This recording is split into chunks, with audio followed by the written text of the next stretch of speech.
Plaintiff Tiara Thompson says when she started dating the defendant, he claimed to be a successful chef, but he turned out to be nothing but a broke schemer. Tiara is suing because she claims the defendant got a cell phone in her name without her permission. Defendant Pierre Johnson says Tiara is nothing but a sneaky liar who confessed that she cheated while they were dating. Pierre claims Tiara never showed him a phone bill, so he never paid. Start with you. Okay, well, me and Pierre met around the beginning of spring. We met at a club downtown Chicago. Our relationship progressed kind of quickly. He portrayed himself to be this big top chef, had all this money, stayed in a Hat Park, was just on his game. But in all actuality, he was a little hubbugger. He was broke. He was a schemer. How long did it take you to find that out? When you got this phone in my name? How long was that?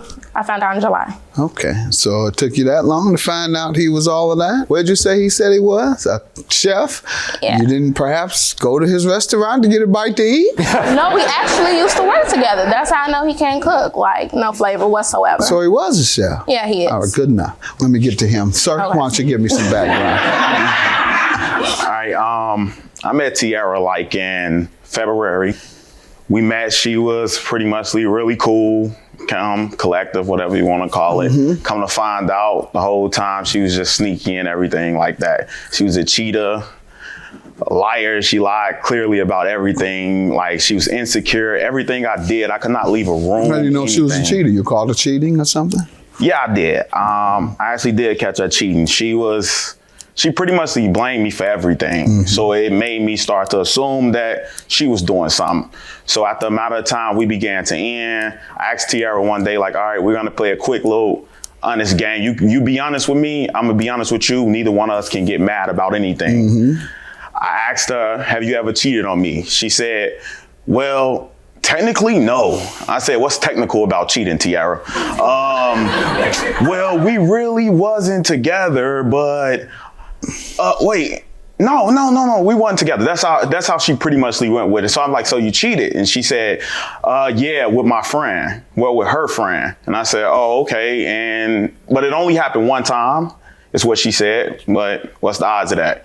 She goes into saying that it'll never happen again. I couldn't get past it, so that's why we ended up where we are, you know. On top of that, she was pretty much pregnant. And she had got... she was what? She was pregnant. I know you said pretty much. Oh. All right, she was pregnant. Okay.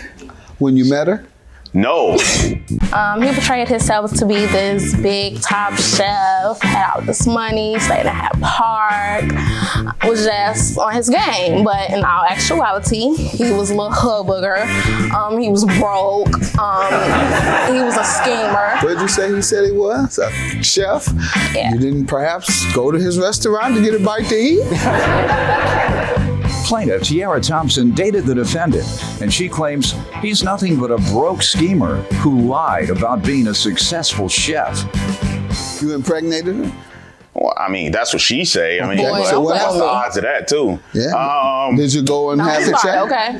I'm sorry. Did you go and have it checked? Well, actually, she terminated the pregnancy. Okay, gotcha. And to be honest, I didn't even find out about that until I found out from the coworkers at work. They came and told me somebody was actually apologizing to me. It's like, I think that's bad that Tiara, did that. I'm like, Tiara did what? So I didn't even know. She didn't even come tell me that she was pregnant. Let me get back to her. Yes. First off, Mr. Johnson has 3 kids, 3 baby mamas, 3 child supports. What would you do? Technically, I have 2 kids. I don't know what you mean. What would I do? I wouldn't put myself in that circumstance. That's the first thing. I can't answer that for you. Let's get to the cell phone bill and the laptop you're suing about. Okay. In July, I received a letter from the collection agency saying that I owed them $1,260.52 for a cell phone bill. I knew it wasn't mine because I haven't had a cell phone in that time almost about 8 months, because I thought I couldn't get a cell phone because I owe Sprint. So I called AT&T and I was like, and I spoke to someone. They said, well, there's a phone here. There's a phone here with your name. I said, can you tell me the number? And they told me the number. And so I was like, I'm like, I know exactly who did it. I'm like, that's not mine. The number as in? The number connected to the phone. Uh-huh. Yes. And I was like, okay, that's not mine. How did you know? Because that's the number you were calling him on? That's the number I would call him on. And so that's how I found out that. When you approached him, what did he say? As soon as I got off the phone with AT&T, I called Pierre. I'm like, I said, Pierre, did you get that phone in my name? Because I had asked him prior to this. I don't even stay on the phone her long enough to finish that sentence. So that's a lie. Go ahead. First off, don't act like. Ma'am, you want to talk to me. Go ahead. I said, Pierre, did you get that phone in my name? He said, what phone? I'm like, your old phone. I'm like, did you have it in my name? He's like, no, I did not have it in your name. I'm like, you're lying. I'm like, and you need to pay this bill. He said, I didn't get it in your name. I'm like, well, I have a bill and that's your number. He said, I'll fix it. He like, I don't pay for anything, but I'll fix it. I'm like, what do you mean fix it? He said, I don't pay for anything, but I'll fix it. And you don't know what he ultimately meant? No. All right. Sir?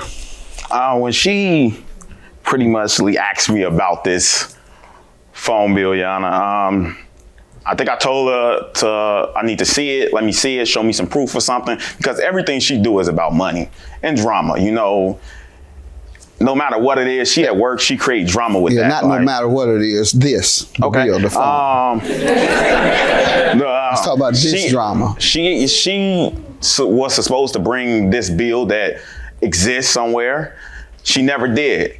We weren't really talking then, but whenever Tiara came around. Bring it today? Yes, I did. Let's see it, please. So we can get that part out of the way. She brought it today. If that's part of your defense that she never brought it around, ma'am, that's enough. Go ahead. She claimed that she was gonna always bring this bill. Only time Tiara came around was to have sex. No, she brought it today. That was how it went. That was the only time Tiara came around. We got it. What's the other defense? We have the bill today. Well, I never seen a bill. That's the first thing. You're gonna see it shortly. The second thing, give me another defense. The second thing, the first part about it is that she got the phone. She knew all about the phone to begin with.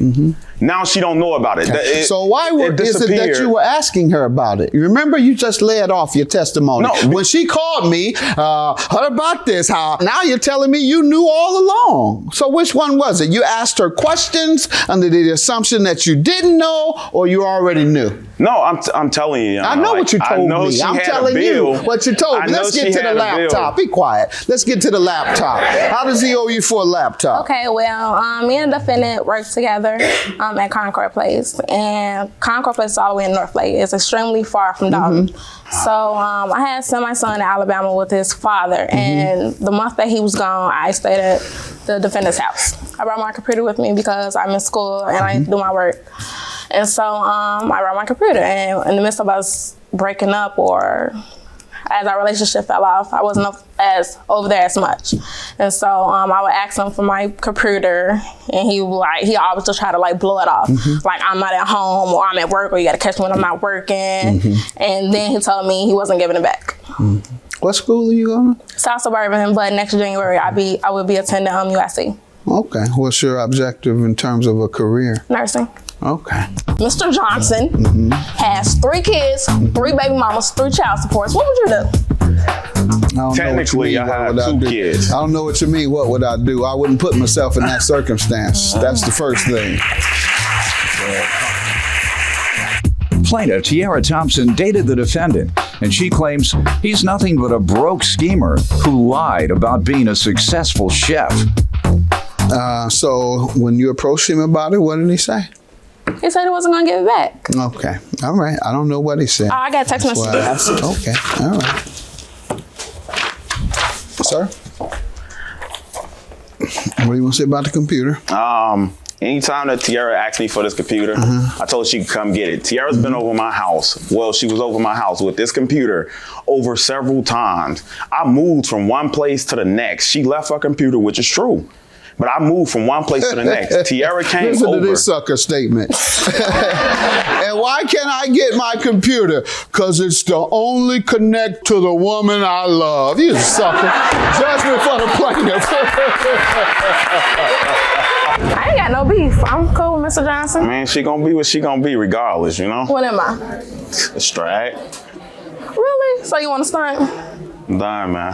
Right. Okay. There was no relationship. Ain't no I don't relationship. I don't talk to him. There is Mr. no Johnson, relationship. in his Guess Gucci shoes. Do not talk to him. And what is this? Like Forever 21 or something. But I'm done though with her.